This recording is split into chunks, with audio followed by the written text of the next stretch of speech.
एक तो तथ्य में दुरुस्त कर दूं, खूंटे से भैंस को सब अपनी अपनी तरफ खींच रहे हो, ये नहीं चलेगा मेरी बहस में। तो कम से कम संघ ने कहा जातिगत जनगणना, अब मैं अपनी स्मृति से कोट कर रहा हूं, उम्मीद करता हूं सही होगा जो मुझे स्मरण है। जातिगत जनगणना संवेदनशील विषय है। खतरा नहीं कहा, संवेदनशील होना और खतरनाक समाज के लिए खतरा होना, ये दोनों अर्थ अलग अलग है भाई। कांग्रेस ने उसमें खतरा डाल दिया, ये फर्जिफिकेशन ठीक नहीं ना। आप जयराम रमेश के वक्तव्य में ये एडिटिंग करने के हकदार हैं, वो आपकी पार्टी के। संघ में तो कहे को उन्हीं को करने दो। आप उसमें भी संवेदनशील में खतरा इंसर्ट कर दिए, करें ने खतरा बोला, ऐसा नहीं करो महाराज ना। ये चीज नहीं। एक बड़ी संवैधानिक बात उठाई त्रिपाठी जी ने, योग्य व्यक्ति है, उनने कहा कि ये संवर्ती सूची में नहीं है, ये केंद्र के अधीन है। ठीक है, बिल्कुल सही कहा, लेकिन गरीबी, अशिक्षा, भुखमरी सब दूर करने का जो आपके पास जादुई फार्मूला है कि जात की गिनती आ जाए, वो जात की गिनती उसका टाइटल बदल दो। जैसे बिहार में टाइटल बदल दिया, जातिगत जनगणना नहीं कहा, फिर भी एक काची कोरी कुर्मी तक सब एक एक नप गया, गिनती में आ गया। क्या समस्या है? करा लो। वहां क्या सिद्धरमैया ने अपने पहले कार्यकाल में क्या सत्यनारायण कथा कराई थी?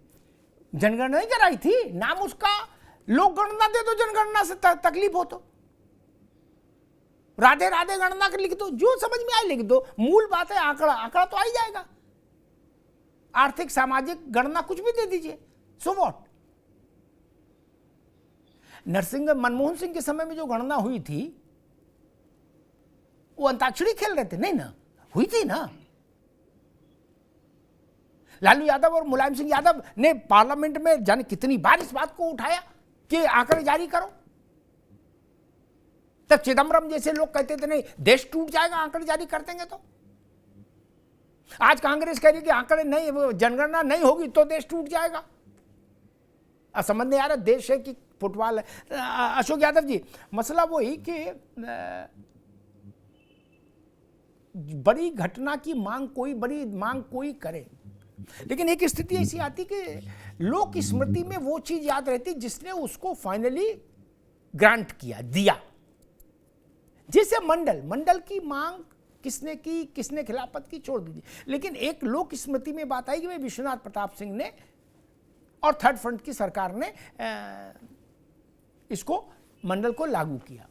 वैसे ही मैं इस जातिगत जनगणना को देखता हूँ, ना नुकुर के बाद हीला हवाली करते करते भी अगर जातिगत जनगणना लागू हो ही जाए तो स्वाभाविक है दस्तखत यही करेंगे, रत्नाकर सिंह की पार्टी सरकार ही करेगी। तो क्या आपको लगता है फिर श्रेय इनके खाते में जाएगा आपके लिए, आपके मुकाबले ज्यादा? दो बातें मैं कहूंगा। पहली बात यह है कि उत्तर प्रदेश की जनता ने देखा एक कन्विक्टेड, जिसको सजा याफ्ता हिंदी में बोलते हैं, कि सजा याफ्ता योगी सरकार, जिसने उन्हीं पिछड़े दलितों, अल्पसंख्यकों, आदिवासियों का हक लूटा 69,000 सहायक शिक्षक भर्ती में। ये तो मैं नहीं कह रहा, न तो हमारे कांग्रेस के साथी कह रहे हैं, ये तो कोर्ट ने सजा दिया ना, सजा याफ्ता योगी सरकार। ये किस लिए सजा हुई है? ये पिछड़े दलितों का आरक्षण लूटी। तो ये सजा याफ्ता सरकार अगर जातीय जनगणना का चोला उड़ाने की कोशिश करेगी तो पिछड़ा दलित कैसे इसके ऊपर विश्वास करेगा?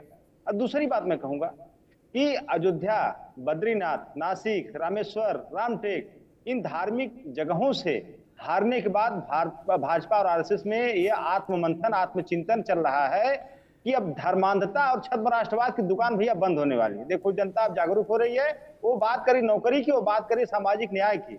इसलिए इस सौदे को अभी रखो दराज में, अब नया सौदा निकालो। और नया सौदा कास्ट संसद, जो कि सामाजिक न्याय की बात करती है, लेकिन इसके मूल में जाने की जरूरत है कि उसकी मूल मंशा क्या है आरएसएस और बीजेपी की। आप देखिए ददेश की आजादी की बात से लेकर के उसके पहले भी चले जाइए, आरएसएस और बीजेपी की मंशा एक रही है कि हमेशा पिछड़ों, दलितों और आदिवासियों को दबाए रखने की। जो दल अपने स्थापना काल से लेकर के आज तक पिछड़ों दलितों की उपेक्षा करते आया है, वो अगर कंबल ओढ़ लेगा, चोला ओढ़ लेगा जाति जनगणना का, तो इससे हिंदुस्तान की जनता, खास तौर से पिछड़े दलित और आदिवासी उसके ऊपर विश्वास कर लेंगे क्या?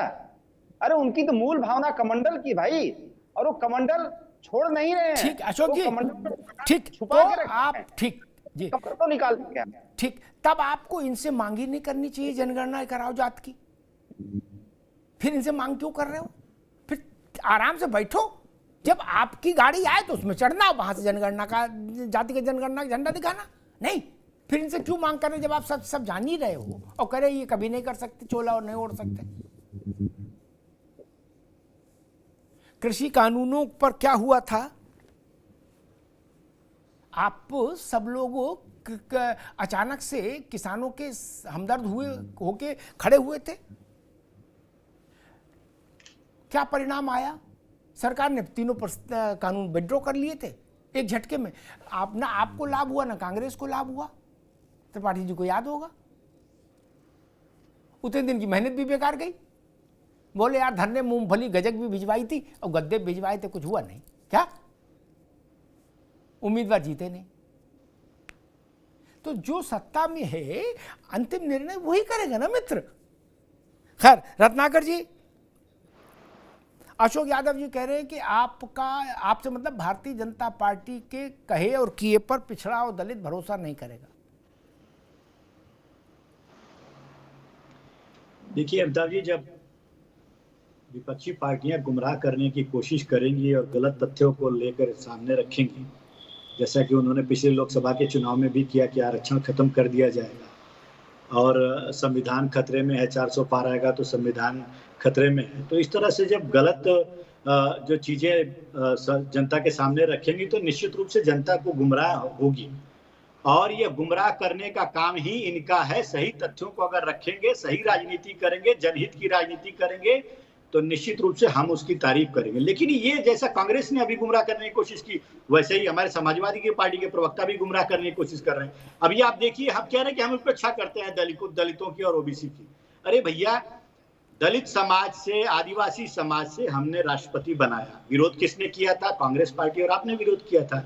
हम ओबीसी समाज से हमारे प्रधानमंत्री जी हैं, वो देख लीजिए आप। पिछड़ों को सबसे ज्यादा टिकट जो है लोकसभा, राज्यसभा और विधानसभा का देने वाली पार्टी कौन सी है? भारतीय जनता पार्टी है। तो हमेशा से हमने दलितों को, ओबीसी को आगे रखा है। लेकिन आरोप जो है ये लगा रहे हैं हमारे ऊपर कि हम उपेक्षा करते हैं। चूंकि इनको उपेक्षा का आरोप लगाना है क्योंकि इनको परिवारवाद की राजनीति करनी है और परिवार से 5-5 सांसदों को जिता करके लोकसभा में भेजना है। दूसरी चीज मैं कहना चाहूंगा अमिताभ जी, 30 सेकंड लूंगा सिर्फ। त्रिपाठी जी अभी आरोप लगा रहे थे और कह रहे थे कि केंद्र के अधीन यह निर्णय आता है कि जातीय जनगणना कराना है कि नहीं कराना। बिल्कुल ये केंद्र के अधीन आता है और हम उस पर विचार भी कर रहे हैं और करेंगे भी कि कराना है कि नहीं कराना है।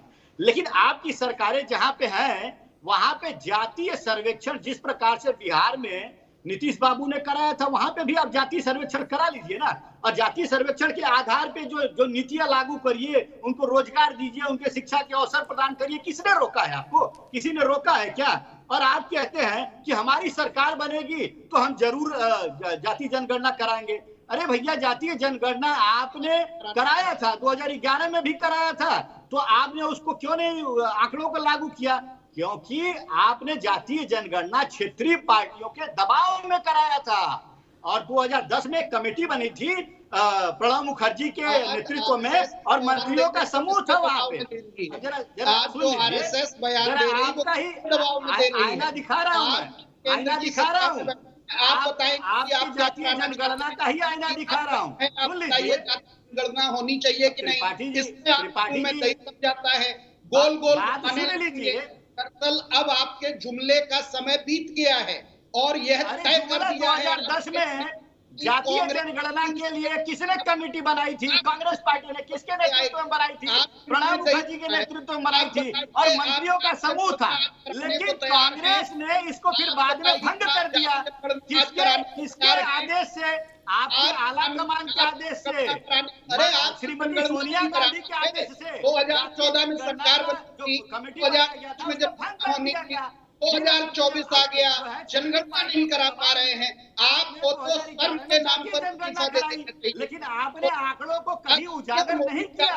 क्यों नहीं किया आपने उजागर? बता दीजिए। ठीक, मैं दोनों को रोकूंगा, रत्नाकर भाई को भी, त्रिपाठी जी को भी, दोनों को रोकूंगा। डॉक्टर त्रिपाठी को भी, रत्नाकर भाई को। सुजाता जी,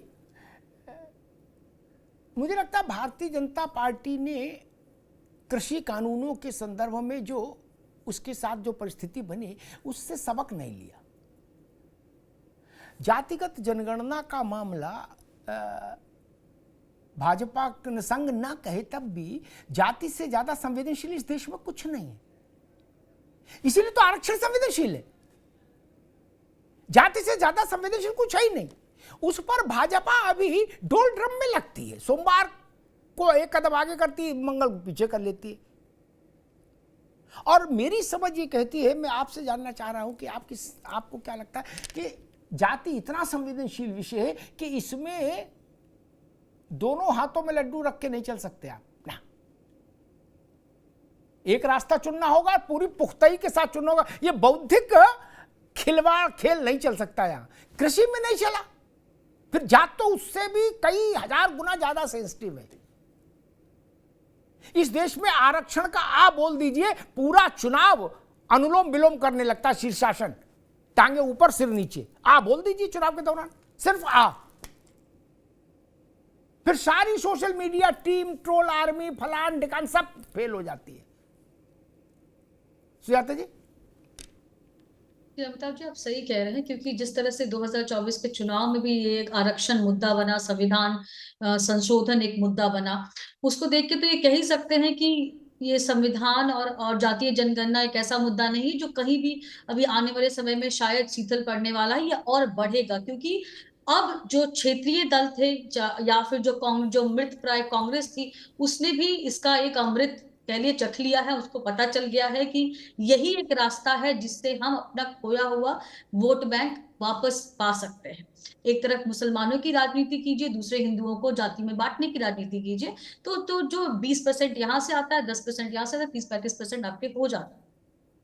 तो ये चलता रहेगा। साथ ही साथ जो उनके क्षेत्रीय दल है वो वहां की राजनीति वो करते रहते, वो और ज्यादा बढ़ चढ़ के करेंगे। तो इसमें भारतीय जनता पार्टी का क्लैरिटी होना बहुत जरूरी है। और साथ ही साथ एक और चीज जरूरी है, जो भी कार्य उन्होंने किए हैं उनको ये बताना बहुत जरूरी है। क्योंकि अगर यही मैदान है, ये मैदान उनका नहीं था, उनका हिंदुत्व का मैदान था, पर अगर यही मैदान है तो इसी मैदान में अपने अस्त्र शस्त्र निकालने होंगे। इसी में बताना होगा कि सबसे पहले अगर एनईटी में आरक्षण दिया तो भारतीय जनता पार्टी ने दिया, अगर बाबा साहब भीमराव अम्बेडकर को सम्मान मिला, उनको कर्पूरी ठाकुर को भारत रत्न मिला, तो इसी भारतीय जनता पार्टी ने मिला। ये सारा जो रोहिणी कमीशन की रिपोर्ट आई है वो भी एक तरह से जातीय जनगणना और रिजर्वेशन के जो कुफल थे, जो पिछली जो वंचित जातियों के लिए थे, उसको हटाने के लिए किया। अब वो नहीं चलेगा कि नहीं मुझे आज चाहिए, मुझे नहीं, हम कराना चाहते हैं लेकिन ये दबाव में, फिर वो एक दूसरा नैरेटिव बन जाता है। फिर लगता है कि राहुल गांधी के दबाव में कर रहे हैं, जो कि सच नहीं है। सच यही है कि आज आपने जी जात की राजनीति की, आपने भी जात देख के लोगों को टिकट दिया, और आज टिकट दिया है तो उस पर जीत के आए हैं, और आज जीत के आए हैं तो वो नेता अपने उस जाति का प्रतिनिधित्व मांगेंगे। और आज इसी का नतीजा है कि हर एक चाहे वो सत्ता पक्ष हो या विपक्ष हो, जातीय जनगणना से नहीं भाग सकता।